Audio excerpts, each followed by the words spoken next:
नमस्ते। आज हम आपको ले चलेंगे हजारों साल पीछे सिंधु घाटी सभ्यता की ओर। एक ऐसी महान सभ्यता जो मिस्र और मेसोपोटामिया से भी आगे थी। सोचिए, 5000 साल पहले हमारे पूर्वज पक्के मकानों, चौड़ी सड़कों और बेहतरीन सफाई के साथ शहरी जीवन जी रहे थे। 1921 में अंग्रेजों के जमाने में रेलवे लाइन बिछाते समय मजदूरों को कुछ पुरानी ईंटें मिली। पुरातत्वविद दयाराम साहनी ने हड़प्पा में खुदाई शुरू की और एक पूरा शहर सामने आ गया। अगले ही साल राखालदास बनर्जी ने मोहनजोदारो खोजा। धीरे धीरे पता चला कि यह सभ्यता पाकिस्तान से लेकर भारत के गुजरात, राजस्थान, हरियाणा और पश्चिमी उत्तर प्रदेश तक फैली थी। अब तक 1000 से ज्यादा जगहों की पहचान हो चुकी है। यह दुनिया की सबसे बड़ी प्राचीन सभ्यता थी, जिसका क्षेत्रफल मिस्र और मेसोपोटामिया को मिलाकर भी ज्यादा था। सिंधु घाटी सभ्यता ने हमें दिखाया कि शहरी जीवन, नियम और अनुशासन की शुरुआत कैसे हुई। यह सिर्फ ईंट पत्थर की नहीं, बल्कि इंसानी समझ और विकास की कहानी है। उनकी भाषा और अंत आज भी रहस्य हैं, लेकिन जो कुछ भी मिला है वह हमें गर्व से भर देता है। तो चलिए इस शानदार सफर पर आगे बढ़ते हैं और सिंधु घाटी के राज खोलते हैं। सिंधु घाटी सभ्यता के दो सबसे मशहूर शहर हड़प्पा और मोहनजोदारो आज के महानगरों जैसे थे। हड़प्पा पहला खोजा गया शहर था और मोहनजोदारो सबसे बड़ा और सुनियोजित। इन शहरों को दो हिस्सों में बांटा गया था। ऊंचा दुर्ग, जहां शासक या अमीर लोग रहते थे, और निचला शहर, जहां आम लोग बसते थे।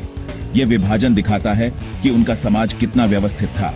सभ्यता का क्षेत्र पश्चिम में बलूचिस्तान से लेकर पूर्व में उत्तर प्रदेश तक फैला था, जिसमें धोलावीरा, लोथल, कालीबंगा और राखीगढ़ी जैसे शहर शामिल थे।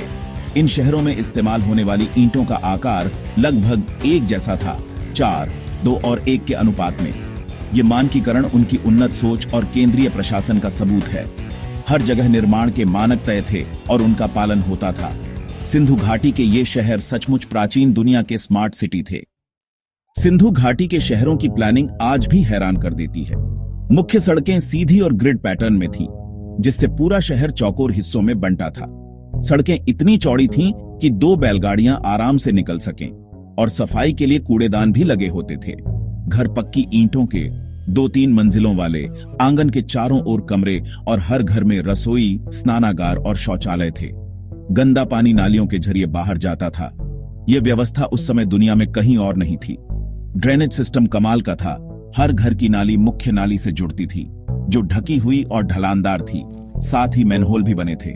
लोथल में मिला दुनिया का सबसे पुराना डॉकयार्ड उनकी समुद्री इंजीनियरिंग और व्यापार की मिसाल है। सिंधुवासी मेसोपोटामिया, मिस्र और ओमान तक व्यापार करते थे।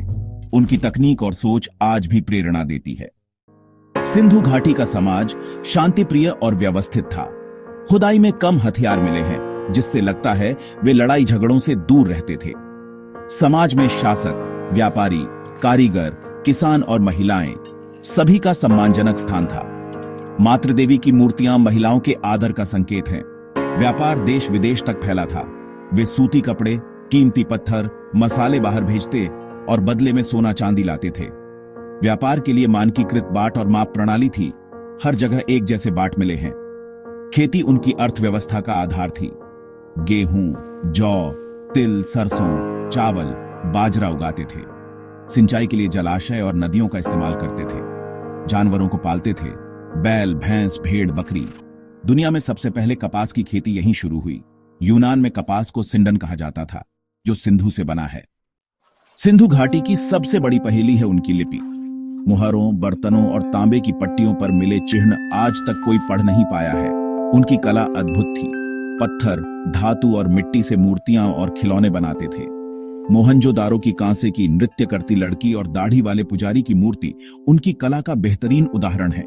हजारों मोहरें मिली हैं, जिन पर जानवरों की आकृतियां और लिपि के चिन्ह हैं। व्यापारी इन्हें अपनी चीजों पर ठप्पा लगाने के लिए इस्तेमाल करते थे।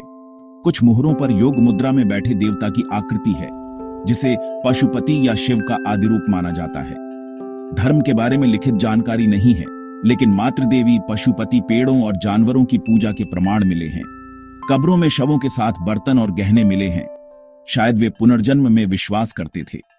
सिंधु घाटी के लोग विज्ञान और तकनीक में भी आगे थे। उनकी सबसे बड़ी उपलब्धि थी मानकीकरण। ईंटों, सड़कों, बाटों में एक रूपता।